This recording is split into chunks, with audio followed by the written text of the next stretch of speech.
अस्सलाम वालेकुम dear students, कैसे हैं आप लोग? ठीक हैं, खैरियत से हैं? उम्मीद करता हूं कि आप सब खैरियत से होंगे।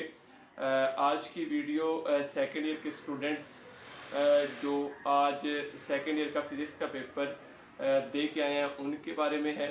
पेपर के बारे में है कि पेपर कैसा था और पेपर का पूरा एनालिसिस आपके साथ शेयर करेंगे। इससे पहले कि मैं वीडियो शुरू करूं, जो लोग इस चैनल पे नए आए हैं आप काइंडली इस चैनल को सब्सक्राइब कर दें और बिला ताखिर वीडियो शुरू करते हैं। आज सेकेंड ईयर का फिज़िक्स का पेपर था।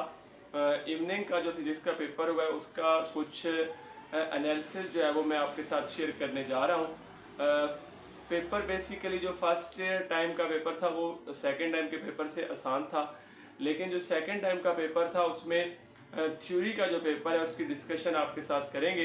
तो वीडियो शुरू करते हैं। सेकेंड टाइम का जो पेपर था उसमें जो पहला क्वेश्चन आपके पास आया, शॉर्ट क्वेश्चन का पोर्शन, उसमें जो पहला क्वेश्चन है write down the properties of electric field lines. दूसरा आपके पास is electric field necessarily zero inside a charge rubber balloon if balloon is spherical, ये सवाल। तीसरा do electrons tend to go to the region of high potential और of low potential. उसके बाद आपके पास है जी what should be the orientation of electric field, flux is maximum, ये वाला सवाल। How can you use magnetic field to separate isotopes of chemical element, ये वाला क्वेश्चन। और उसके बाद है जी आपके पास जो क्वेश्चन है नेक्स्ट, हाँ, what factors make fusion reaction difficult to achieve, और what is meant by critical mass, और if you swallowed alpha beta which is more dangerous, ये वाला सवाल। और न्यूक्लियर फिशन और न्यूक्लियर फ्यूजन, ये वाले क्वेश्चन जो थे ये बहुत इजी और मोस्ट रिपीटेड क्वेश्चन थे जो हर साल पेपर में आते हैं और मोस्ट प्रोबेबली जो जिनका एक्सपेक्ट किया जाता है कि ये क्वेश्चन जो है वो पूछे जाएंगे। बाकी एक दो क्वेश्चन जो है इसमें जैसा कि आपके पास है कि वेलोसिटी है why there is no work done by the magnetic force, वैसे ये भी एक्सरसाइज का क्वेश्चन है, ये भी आसान है। एक न्यूमेरिकल टाइप क्वेश्चन है, ये भी एक्सरसाइज का क्वेश्चन नहीं है लेकिन एक्सरसाइज का न्यूमेरिकल है, ये भी आसान है। तो पहला पोर्शन जो क्वेश्चन का है इसमें से आप ऑलमोस्ट 12 में से 12 क्वेश्चन जो है वो अटैम्प्ट कर सकते थे। बहुत आसान पोर्शन था, लेकिन 10-11 जो है क्वेश्चन इसमें से हर बच्चे को आते थे। अगर हम बात करें दूसरे शॉर्ट क्वेश्चन के पोर्शन की, तो उसमें जो टोटल क्वेश्चन है आपके पास 12 थे।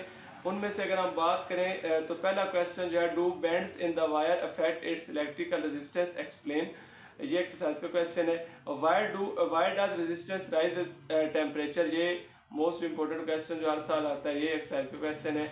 What is the difference between EMF and terminal potential difference, हर साल पेपर में भी आते हैं ये क्वेश्चन और बच्चों से भी हर टेस्ट में ये क्वेश्चन पूछा जाता है। How many times will an incandescent loop reach maximum brilliance when connected with a 50 hertz source, ये भी इंपॉर्टेंट क्वेश्चन है, एक्सरसाइज का है और पेपर में पूछा जाता रहा है पहले भी। In RL series circuit will current lead और lag show by vector diagram, ये भी एक्सरसाइज का क्वेश्चन है। Do the define the term impedance with units, ये भी मोस्ट इंपॉर्टेंट क्वेश्चन था जो एक्सपेक्टेड था कि आना है और बच्चों को बार बार इसका बताया हुआ था। Why glass is called solid liquid, ये मिडिल क्लास होती है इस वजह से इसको सॉलिड लिक्विड कहते हैं, ये भी बच्चों को आता होता है ये भी question. What is meant bye hysteresis loss, ये फर्स्ट टाइम भी आया, सेकंड टाइम भी आया। डेफिनेशन आपने लिखनी थी कि एनर्जी रिक्वायर्ड टू मैग्नेटाइज और demagnetise the material is called hysteresis loss. उसके बाद डिफाइन एन एनर्जी बैंड, ये भी 17 के लॉन्ग में से पहला पोर्शन जो है वो शॉर्ट में दे दिया उसने। Why photo diode is operated in reverse bias, ये वाला भी क्वेश्चन जो है एक्सरसाइज का क्वेश्चन है। Why ordinary silicon do not emit light, ये भी एक्सरसाइज का क्वेश्चन है। और नैंड का एट्रोस्टेबल बनाना, ये भी एक्सरसाइज का क्वेश्चन है, बल्कि ये थ्योरी का चैप्टर के अंदर से है और बहुत आसान है। अब इसमें से बेटा अगर हम बात करें तो सिवाय एक क्वेश्चन के बाकी सारे क्वेश्चन ऐसे हैं जो बार बार हर टेस्ट में पूछे जाते हैं और आप इजीली इनको अटेम्प्ट कर सकते थे। उसके बाद अगले पोर्शन की बात करें तो आंसर ब्रीफली यानी 6 पार्ट्स। अब how would you position a flat loop of wire in changing magnetic field so that there is no induced EMF in the loop, ये भी क्वेश्चन एक्सरसाइज का है और बहुत आसान है। Is in a certain region earth magnetic field points vertically, down, ये भी एक्सरसाइज का क्वेश्चन है। What factors on which mutual inductance depends, ये भी मोस्ट रिपीटेड क्वेश्चन है हर टेस्ट में, जो मेजर टेस्ट होते हैं उनमें दिया जाता है, बच्चों को हम देते रहें। उसके बाद जो है वो रेड और ब्लू लाइट की सेम एनर्जी है, which contain greater number of photons, ये भी एक्सरसाइज का क्वेश्चन है। Is it possible to create single electron from energy, ये भी एक्सरसाइज का क्वेश्चन है। Calculate the de Broglie wavelength associated with the proton moving at 40 ms-1, ये numerical का एक पार्ट दिया हुआ है आपको, जो कि आपने सिंपल डी ब्रोगली वाला फार्मूला लगाना था, lambda is equal to h/mv। उसके बाद आपके पास write any 4 application of photo cell, ये भी आसान सा क्वेश्चन है। What is meant by line spectrum, सिर्फ डेफिनेशन आपने लिखनी थी। स्पेक्ट्रोस्कोपी क्या है और टाइप्स ऑफ स्पेक्ट्रा लिखना था, ये भी आसान क्वेश्चन है।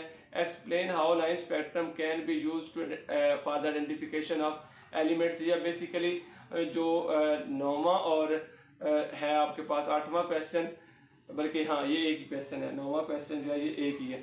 चलिए ये वाले क्वेश्चन जो थे ये सारे आसान थे, इनमें से सब में से आप अगर सब भी अटैम्प्ट करना चाहते तो कर सकते थे, लेकिन 9 में से 6 को मैनेज करना बहुत ईजी था। उसके बाद अगर हम लॉन्ग क्वेश्चन की बात करें तो एज पर एक्सपेक्टेशन 12 में से इस टाइम आनी थी, सेकेंड टाइम 12 में से थ्योरी आनी थी, तो वो गाज़ेस लॉ की एप्लीकेशन आई है, जो कि इम्पोर्टेंट क्वेश्चन के अंदर मार्क आपने की हुई थी और बहुत आसान थी। इसके साथ न्यूमेरिकल जो है 13 चैप्टर में से आया है, जो कि बहुत आसान है, बच्चों वाला न्यूमेरिकल है। साथ अगला क्वेश्चन एम्पेयर लॉ और मैग्नेटिक फील्ड आपने कैलकुलेट करना है सोलिनाइड का, ये भी बहुत ज़्यादा इंपॉर्टेंट क्वेश्चन था, जो कि आना ही था, और ये क्वेश्चन भी आपने ज़रूर अटैम्प्ट किया होगा। उसके बाद अगला 7 जो ट्रांसफार्मर वाला न्यूमेरिकल आया है, ये भी सिंपल एज यू लाइक फार्मूले में वैल्यू पुट करनी है और आपके पास आंसर आ जाना है।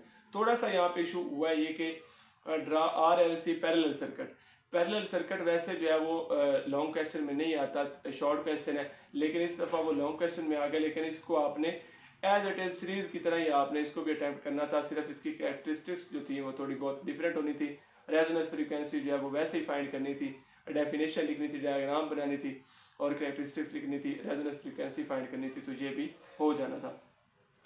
उसके बाद अगला इसके साथ 18 का न्यूमेरिकल आया, भी बहुत आसान न्यूमेरिकल है, पहला न्यूमेरिकल आया हुआ है। उसके बाद इंट्रिंसिक और एक्सट्रिंसिक सेमीकंडक्टर और एक्सप्लेन एन टाइप और पी टाइप सब्सटेंसेस, ये भी बहुत आसान है, बहुत ज़्यादा आसान है। ये बेसिकली 3 शॉर्ट क्वेश्चन को कंबाइन करके एक लॉन्ग क्वेश्चन बना दिया गया और आप इजीली इसको अटैम्प्ट कर सकते थे। साथ ही काइनेटिक एनर्जी दी हुई है, आपने डी ब्रोगली वेवलेंथ निकालनी है, बच्चों वाला न्यूमेरिकल दिया हुआ साथ। और आखिरी क्वेश्चन था लेज़र और इसकी एप्लीकेशन और प्रिंसिपल ऑपरेशन बताना था। लेज़र वाला भी मोस्ट इंपॉर्टेंट लॉन्ग होता है, जिन बच्चों ने ये चैप्टर्स जो है वो लॉन्ग के लिए किए होते हैं, उनमें से one of the most important long होता है ये लेज़र का, तो ये भी आसान था। और साथ में जो न्यूमेरिकल था वो भी इजी था, लेकिन ये ऐसा होता है कि जो लास्ट पोर्शन है ये बच्चे चॉइस में छोड़ते हैं, 4 लॉन्ग जो है वो करते हैं। तो ये वाला पोर्शन जो है, ये वाला जो पेपर है आपका सेकेंड टाइम का, ये पेपर भी क्वाइट ईजी था। फिजिक्स का 68 में से 68 मार्क्स लेना बहुत ज़्यादा आसान था इसमें। अब आप कैसा करके हैं ये आपने कमेंट सेक्शन में ज़रूर बताना है, और कोई भी आपका क्वेश्चन हो तो आपने ज़रूर पूछना है, और चैनल को आपने वीडियो पूरी देखी है तो लाजमी सब्सक्राइब करके जाना है।